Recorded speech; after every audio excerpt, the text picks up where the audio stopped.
Welcome to another episode of Mike Reads. Today we'll be continuing in our series on Adam Smith's The Wealth of Nations with Book 4, Chapter 6, entitled Of Treaties of Commerce. It's going to be a bit long of a read today, but we should be able to get through the whole chapter in one shot. So, without further ado, Of Treaties of Commerce. When a nation binds itself by treaty either to permit the entry of certain goods from one foreign country, which it prohibits from all others, or to exempt the goods of one country from duties to which it subjects those of all others, the country, or at least the merchants and manufacturers of the country, whose commerce is so favored, must necessarily derive great advantage from the treaty. Those merchants and manufacturers enjoy a sort of monopoly in a country which is so indulgent to them. That country becomes a market both more extensive and more advantageous for their goods. More extensive because the goods of other nations being either excluded or subjected to heavier duties, it takes off a great quantity of theirs. More advantageous because the merchants of the favored country, enjoying a sort of monopoly there, will often sell their goods for a better price than if exposed to the free competition of all other nations. Such treaties, however, though they may be advantageous to the merchants and manufacturers of the favored, are necessarily disadvantageous to those of the favoring country. A monopoly is thus granted against them to a foreign nation, and they must frequently buy the foreign goods they have occasion for dearer than if the free competition of other nations was admitted. That part of its own produce with which such a nation purchases foreign goods must consequently be sold cheaper, because when two things are exchanged for one another, the cheapness of the one is a necessary consequence, or rather is the same thing with the dearness of the other. The exchangeable value of its annual produce, therefore, is likely to be diminished by every such treaty. This diminution, however, can scarce amount to any positive loss, but only to a lessening of the gain which it might otherwise make. Though it sells its goods cheaper than it otherwise might do, it will not probably sell them for less than they cost, nor, as in the case of bounties, for a price which will not replace the capital employed in bringing them to market, together with the ordinary profits of stock. The trade could not go on long if it did. Even the favoring country, therefore, may still gain by the trade, though less than if there was a free competition. Some treaties of commerce, however, have been supposed advantageous upon principles very different from these. And a commercial country has sometimes granted a monopoly of this kind against itself to certain goods of a foreign nation, because it expected that in the whole commerce between them, it would annually sell more than it would buy, and that a balance in gold and silver would be annually returned to it. It is upon this principle that the Treaty of Commerce between England and Portugal, concluded in 1703 by Mr. Methuen, has been so much commended. The following is a literal translation of that treaty, which consists of 3 articles only. Article 1. His Sacred Royal Majesty of Portugal promises, both in his own name and that of his successors, to admit, forever hereafter, into Portugal the woolen cloths and the rest of the woolen manufactures of the British, as was accustomed till they were prohibited by the law, nevertheless upon this condition. Article 2. That is to say, that her Sacred Royal Majesty of Great Britain shall, in her own name and that of her successors, be obliged forever hereafter to admit the wines of the growth of Portugal into Britain, so that at no time, whether there shall be peace or war between the kingdoms of Britain and France, anything more shall be demanded for these wines by the name of custom or duty, or by whatsoever other title, directly or indirectly, whether they shall be imported into Great Britain in pipes, or hogsheads, or other casks, than what shall be demanded for the like quantity or measure of French wine, deducting or abating a third part of the custom or duty. But if at any time this deduction or abatement of customs, which is to be made as aforesaid, shall in any manner be attempted and prejudiced, it shall be just and lawful for his sacred royal majesty of Portugal again to prohibit the woolen cloths and the rest of the British woolen manufactures. Article 3. The most excellent lords of the plenipotentiaries promise and take upon themselves that their above-named masters shall ratify this treaty, and within the space of 2 months the ratifications shall be exchanged. By this treaty the Crown of Portugal becomes bound to admit the English woolens upon the same footing as before the prohibition, that is, not to raise the duties which had been paid before that time. But it does not become bound to admit them upon any better terms than those of any other nation, of France or Holland, for example. The Crown of Great Britain, on the contrary, becomes bound to admit the wines of Portugal upon paying only 2/3 of the duty, which is paid for those of France, the wines most likely to come into competition with them. So for this treaty, therefore, is evidently advantageous. So far, this treaty, therefore, is evidently advantageous to Portugal and disadvantageous to Great Britain. It has been celebrated, however, as a masterpiece of the commercial policy of England. Portugal receives annually from the Brazils a greater quantity of gold than can be employed in its domestic commerce, whether in the shape of coin or of plate. The surplus is too valuable to be allowed to lie idle and locked up in coffers, and as it can find no advantageous market at home, it must, notwithstanding any prohibition, be sent abroad, in exchange for something for which there is a more advantageous market at home. A large share of it comes annually to England, in return either for English goods or for those of other European nations that receive their returns through England. Mr. Baretti was informed that the weekly packet boat from Lisbon brings, one week with another, more than £50,000 in gold to England. The sum had probably been exaggerated. It would amount to more than £2,600,000 a year, which is more than the Brazils are supposed to afford. Our merchants were some years ago out of humor with the Crown of Portugal.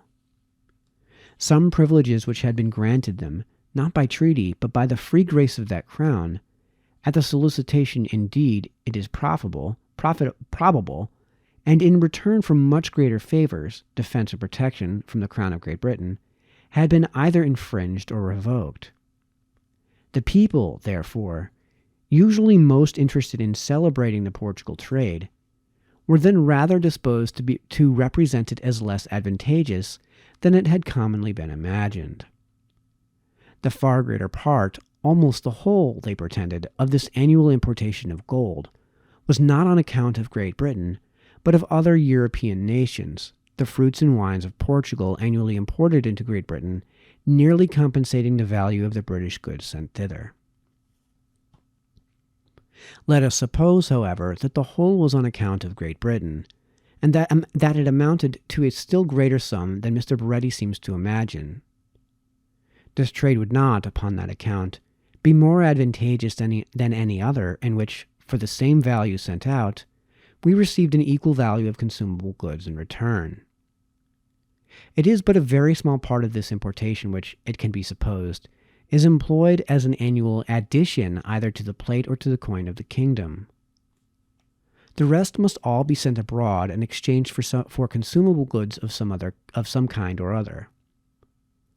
But if those consumable goods were purchased directly with the produce of English industry, it would be more for the advantage of England than first to purchase with that produce the gold of Portugal, and afterwards to purchase with that gold those consumable goods. A direct foreign trade of consumption is always more advantageous than a roundabout one, and to bring the same value of foreign goods to the home market requires a much smaller capital in the one way than in the other. If a smaller share of its industry, therefore, had been employed in producing goods fit for the Portugal market, and a greater in producing those fit for the other markets, where those consumable goods for which there is a demand in Great Britain are to be had, it would have been more for the advantage of England. To procure both the gold, which it wants for its own use, and the consumable goods, would in this way employ a much smaller capital than at present. There would be a spare capital, therefore, to be employed for other purposes, in exciting an additional quantity of industry, and in raising a greater annual produce. Though Britain were entirely excluded from the Portugal trade, it could find very little difficulty in procuring all the annual supplies of gold which it wants, either for the purposes of plate or of coin or of foreign trade. Gold, like every other commodity, is always somewhere or another to be got for its value by those who have that value to give for it. The annual surplus of gold in Portugal, besides, would still be sent abroad, and though not carried away by Great Britain, would be carried away by some other nation, which would be glad to sell it again for its price, in the same manner as Great Britain does at present. In buying gold of Portugal, indeed, we buy it at the first hand, whereas in buying it of any other nation, except Spain, we should buy it at the second and might pay somewhat dearer. This difference, however, would surely be too insignificant to deserve the public attention. Almost all our gold, it is said, comes from Portugal. With other nations the balance of trade is either against us or not much in our favor. But we should remember that the more gold we import from one country, the less we must necessarily import from all others. The effectual demand for gold, like that for every other commodity, is in every country limited to a certain quantity. If 9/10 of this quantity are imported from one country, there remains a tenth only to be imported from all others.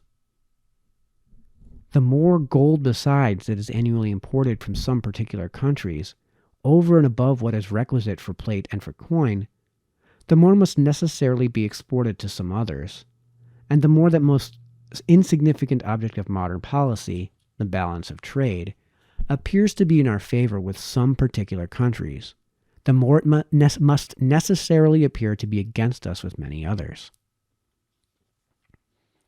It was upon this silly notion, however, that England could not subsist without the Portugal trade, that, towards the end of the late war, France and Spain, without pretending either offense or provocation, required the King of Portugal to exclude all British ships from his ports, and for the security of this exclusion, to receive into them French or Spanish garrisons.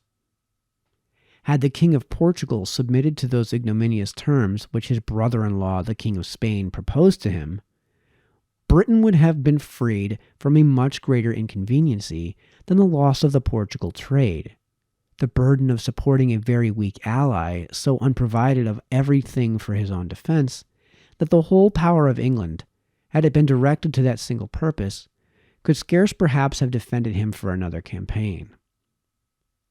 The loss of the Portugal trade would, no doubt, have occasioned a considerable embarrassment to the merchants at that time engaged in it, who might not, perhaps, have found out for a year or two any other equally advantageous method of employing their capitals, and in this would probably have consisted all the inconveniency which England could have suffered from this notable piece of commercial policy. The great annual importation of gold and silver is neither for the purpose of plate nor of coin, but of foreign trade. A roundabout foreign trade of consumption can be carried on more advantageously by means of these metals than of almost any other goods. As they are the universal instruments of commerce, they are more readily received in return for all commodities than any other goods, and on account of their small bulk and great value, it costs less to transport them backwards and forwards from one place to another than almost any other sort of merchandise, and they lose less of their value by being so transported. Of all the commodities, therefore, which are bought in one foreign country for no other purpose but to be sold or exchanged again for other goods in another, there are none so convenient as gold and silver. In facilitating all the different roundabout foreign trades of consumption which are carried on in Great Britain consists the principal advantage of the Portugal trade. And though it is not a capital advantage, it is, no doubt, a considerable one. That any annual addition which it can reasonably be supposed is made either to the plate or to the coin of the kingdom could require but a very small annual importation of gold and silver seems evident enough. And though we had no direct trade with Portugal, this small quantity could always, somewhere or another, be very easily got. Though the goldsmiths' trade be very considerable in Great Britain, the far greater part of the new plate which they annually sell is made from other old plate melted down, so that the addition annually made to the whole plate of the kingdom cannot be very great, and could require but a very small annual importation. It is the same case with the coin. Nobody imagines, I believe, that even the greater part of the annual coinage, amounting for 10 years together, before the late reformation of the gold coin, to upwards of 800,000 pounds a year in gold, was an annual addition to the money before current in the kingdom. In a country where the expense of the coinage is defrayed by the government, the value of the coin, even when it contains its full standard weight of gold and silver, can never be much greater than that of an equal quantity of those metals uncoined, because it requires only the trouble of going to the mint, and the delay perhaps of a few weeks, to procure for any quantity of uncoined gold and silver an equal quantity of those metals in coin. But in every country, the greater part of the current coin is almost always more or less worn, or otherwise degenerated from its standard. In Great Britain it was, before the late Reformation, a good deal so, the gold being more than 2% and the silver being more than 8% below its standard weight. But if 44 guineas and a half, containing their full standard weight, a pound weight of gold, could purchase very little more than a pound weight of uncoined gold, 44 guineas and a half, wanting a part of their weight, could not purchase a pound weight, and something was to be added in order to make up this deficiency. The current price of gold bullion at market, therefore, instead of being the same with the mint price, or 46 pounds 14 shillings 6 pence, was then about 47 pounds 14 shillings, and sometimes about 48 pounds. When the greater part of the coin, however, was in this degenerate condition, 44 guineas and a half, fresh from the mint, would purchase no more goods in the market than any other ordinary guineas, because when they came into the coffers of the merchant, being confounded with other money, they could not afterwards be distinguished without more trouble than the differences was worth. Like other guineas, they were worth no more than 46 pounds 14 shillings 6 pence. If thrown into the melting pot, however, they produced, without any sensible loss, a pound weight of standard gold, which could be sold at any time for between 47 pounds 14 shillings and 48 pounds either in gold or silver, as fit for all the purposes of coin as that which had been melted down. There was an evident profit, therefore, in melting down new coined money, and it was done so instantaneously that no precaution of government could prevent it. The operations of the mint were, upon this account, somewhat like the web of Penelope. The work that was done in the day was undone in the night. The mint was employed not so much in making daily additions to the coin, as in replacing the very best part of it which was daily melted down. Were the private people, who carry their gold and silver to the mint, to pay themselves for the coinage, it would add to the value of those metals in the same manner as the fashion does to that of plate. Coined gold and silver would be more valuable than uncoined. The seigniorage, if it was not exorbitant, would add to the bullion the whole value of the duty, because the government having everywhere the exclusive privilege of coining, no coin can come to market cheaper than they think proper to afford it. If the duty was exorbitant indeed, that is, if it was very much above the real value of the labor and expense requisite for coinage, false coiners, both at home and abroad, might be encouraged by the great difference between the value of bullion and that of coin, to pour in so great a quantity of counterfeit money as might reduce the value of the government money. In France, however, though the seigniorage is 8%, no sensible inconveniency of this kind is found to arise from it. The dangers to which a false coiner is everywhere exposed, if he lives in the country of which he counterfeits the coin, and to which his agents or correspondents are exposed if he lives in a foreign country, are by far too great to be incurred for the sake of a profit of 6 or 7%. A seigniorage of France raises the value of the coin higher than in proportion to the quantity of pure gold which it contains.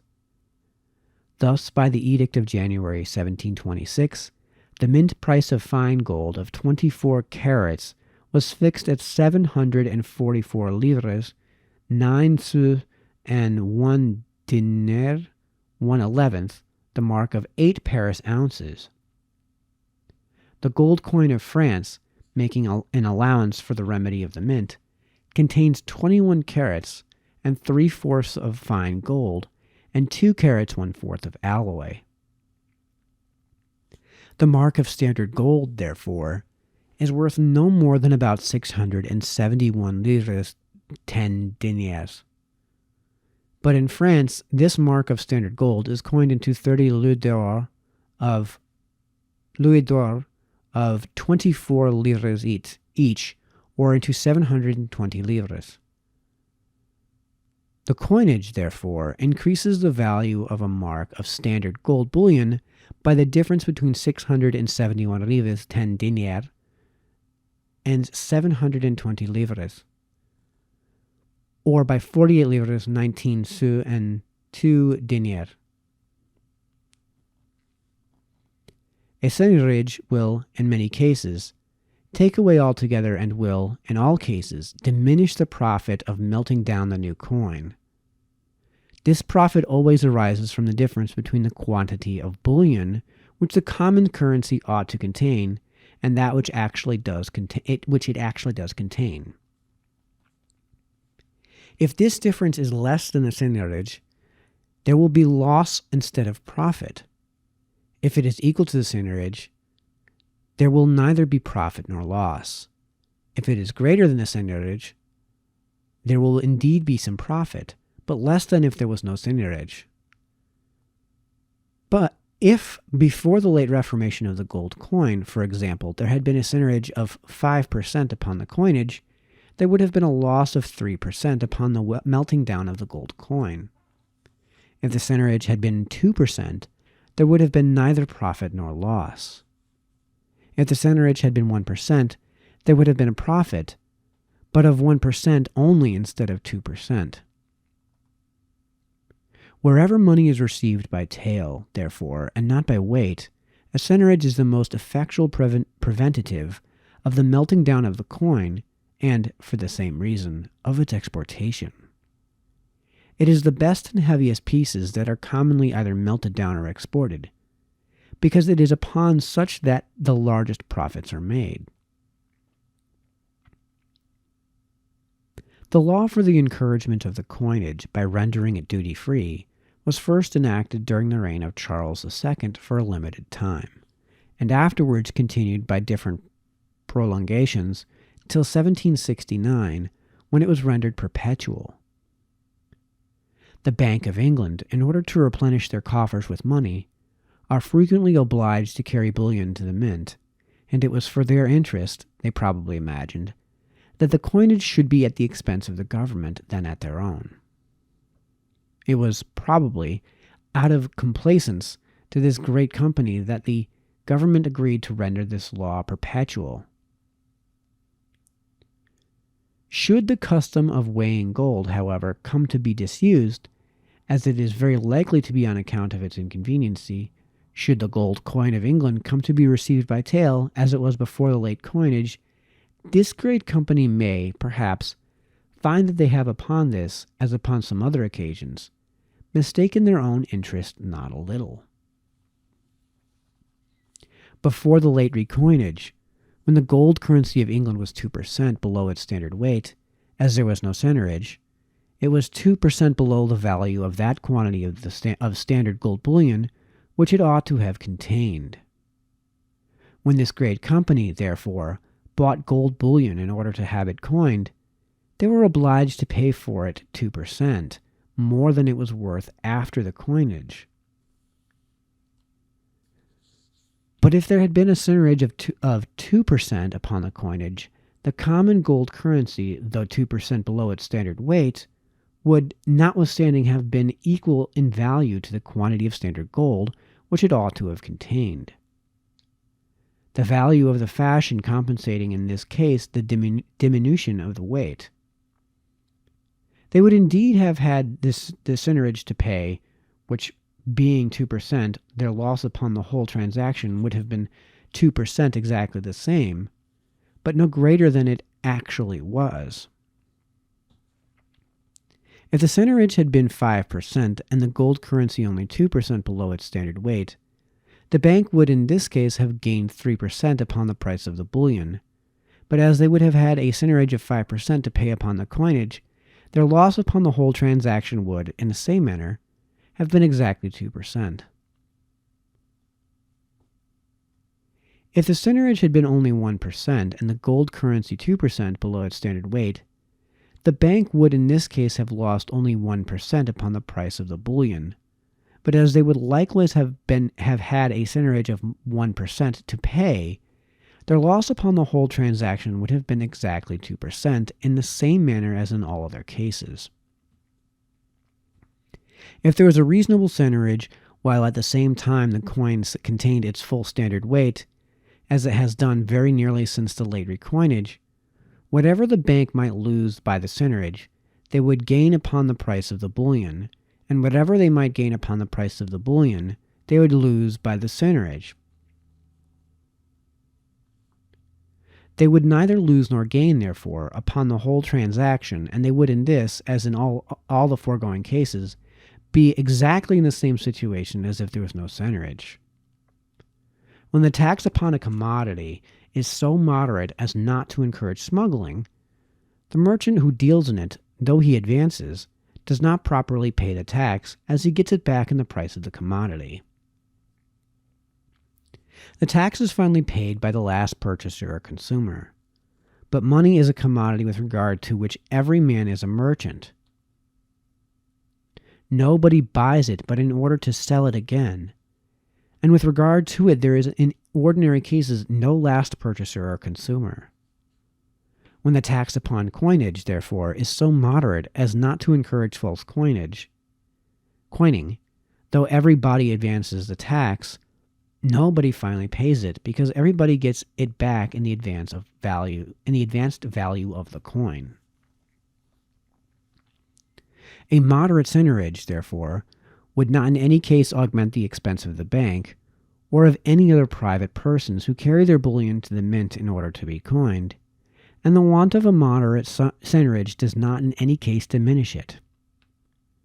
Whether there is or is not a centerage, if the currency contains its full standard weight, the coinage contains nothing to anybody, and if it is short of that weight, the coinage must always cost the difference between the quantity of bullion which ought to be contained in it and that which actually is contained in it.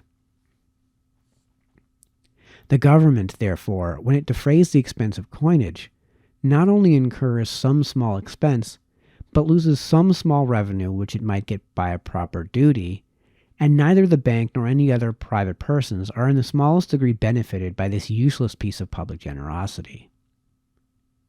The directors of the bank, however, would probably be unwilling to agree to the imposition of a centerage upon the authority of a speculation which promises them no gain, but only pretends to insure them from any loss.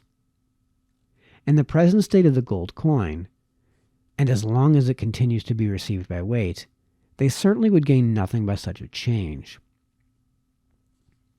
But if the custom of weighing the gold coin should ever go into disuse, as it is very likely to do, and if the gold coin should ever fall into the same state of degradation in which it was before the late recoinage, the gain, or more probably the savings of the bank, in consequence of the imposition of their centerage, would probably be very considerable. The Bank of England is the only company which sends any considerable quantity of bullion to the mint, and the burden of the annual coinage falls entirely or almost entirely upon it. If this annual coinage had nothing to do but to repair the unavoidable losses and necessary wear and tear of the coin, it could seldom exceed 50,000 or at most 100,000 pounds. But when the coin is degraded below its standard weight, the annual coinage must, besides this, fill up the large vacuities which exportation and the melting pot are continually making in the current coin. It was upon this account that during the 10 or 12 years immediately preceding the late reformation of the gold coin, the annual coinage amounted at an average to more than 850,000 pounds.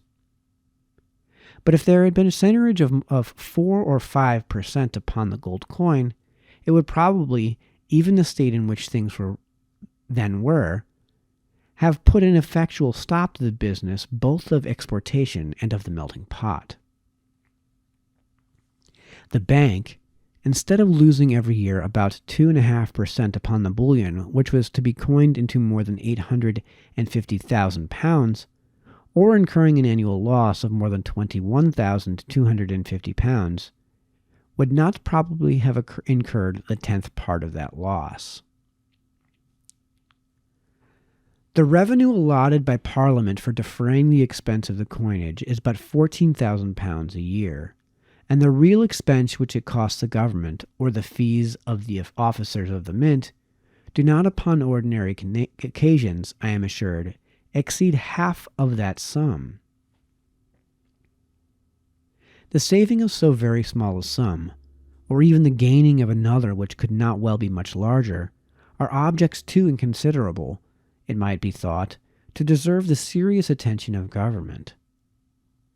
But the saving of 18 or 20,000 pounds a year, in a case of an event which is not improbable, which has frequently happened before, and which is very likely to happen again, is surely an object which well deserves the serious attention even of so great a company as the Bank of England.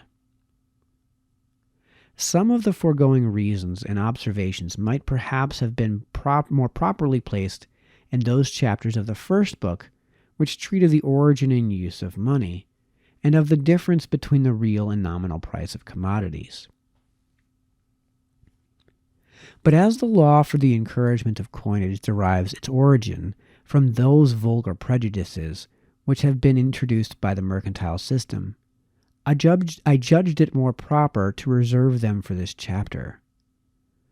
Nothing could be more agreeable to the spirit of that system than a sort of bounty upon the production of money, the very thing which, it supposes, constitutes the wealth of every nation.